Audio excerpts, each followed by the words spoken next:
কাউকে কটু কথা বলতে পারলেই আপনি অনেক শক্তিশালী, এটা ভুলেও ভাববেন না।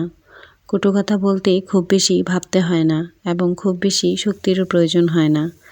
যাকে তাকে যখন তখন কথা দ্বারা আঘাত করা যায়, তাতে অন্যের কাছেই নিজের সম্মান ক্ষুণ্ণ হয়ে যায়। আর কেউ চুপ করে আছে বলে তাকে দুর্বল ভাববেন না। হয়তো সে আপনাকে এড়িয়ে চলছে, কিংবা সে অশান্তি চায় না। চুপ করে থাকতে অনেক শক্তির প্রয়োজন হয়, যেটা সবার থাকে না।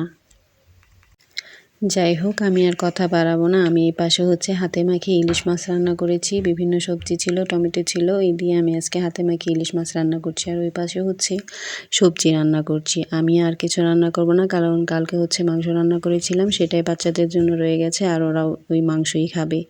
ইলিশ মাছ ওরা বেশি একটা পছন্দ করে না, তাই আমি শুধু ইলিশ মাছ রান্না করেছি আর ভাজি করেছি আমাদের জন্য। আর ওদের মাংস রয়েছে, সেটাই ওরা খাবে।